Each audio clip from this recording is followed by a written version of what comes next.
Once a flourishing community established in 1871, Liberty Hill boasted over 60 thriving businesses. Today, the neighborhood is a shadow of its former self. However, community leaders are determined to restore Liberty Hill to its former glory and secure its future for generations to come.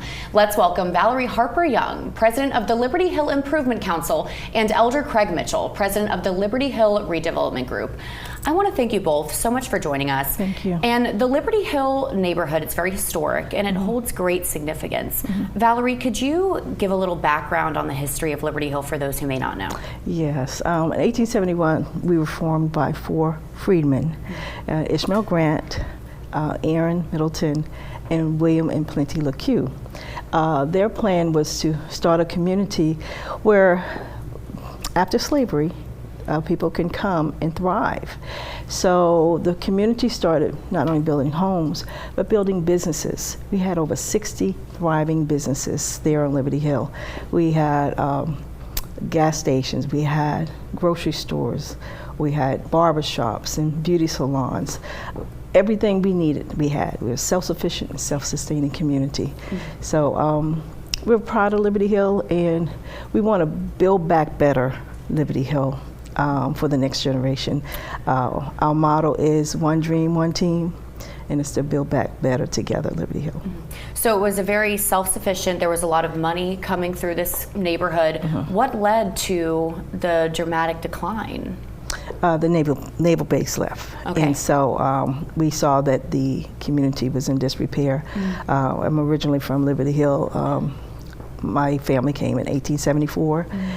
Nesbitt family, Nesbitt married Holmes, and Holmes married Harper. And my dad has been a pillar in the community for years. And Minister Craig came back home, and he was working on the homes out of his pocket. Wow. And we decided to come together after we saw how Liberty Hill has really gone down and needed repairs. Craig, when did the naval base leave? It was in 1991. My father actually worked at the Navy base for 4 years, and he retired prior to its closing. And now you both are, your roots are in Liberty Hill, which makes this even more special. And now, Craig, can you speak to the inspiration to launch this plan? When did it launch? I actually started out of my pocket about 8 years ago because a person came and said that my church was a beautiful campus, but he called my community a dilapidated community. And that infuriated me, but it inspired me to work. So I started working on the houses out of my pocket, and Valerie came to me about 3 years ago and asked would I like to join forces, and that was really a joy. And we started the Liberty Hill Redevelopment Group. And now we are about 3 years in to this revitalization plan. Can you speak to the timeline of what this looks like? Okay, the timeline is we have a 10-year plan of $100 million to totally renovate Liberty Hill. We want to put businesses back on the Montague corridor.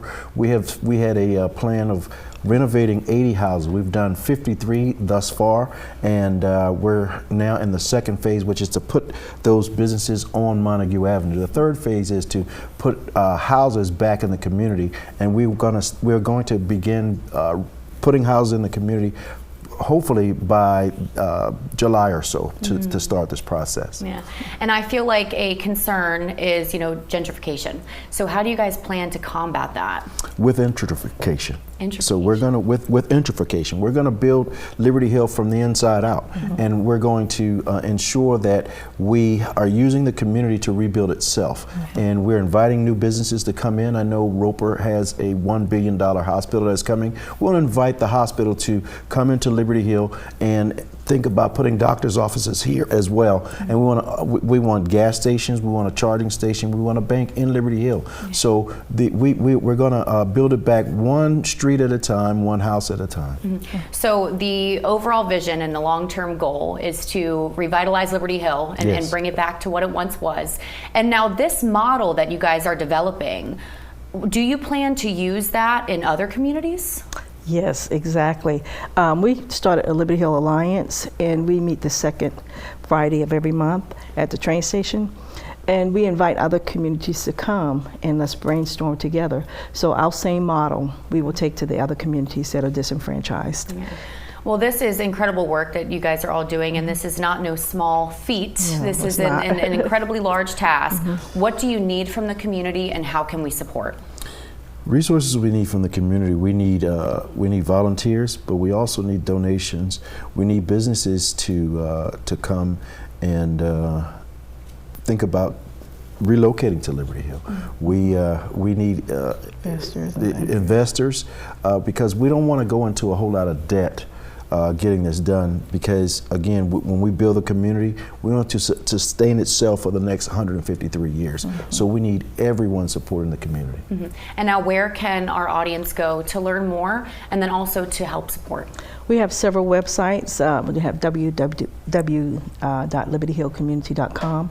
We have libertyhillredevelopmentgroup.com, and we have an email section on that where they can reach us. Wonderful. Valerie, Craig, I want to thank you so much for joining us. Thank you and for having we are us. excited to follow the Yes. revitalization of Liberty Hill. Thank you both Appreciate so it. much. Thank you. We're back after this. Thank you.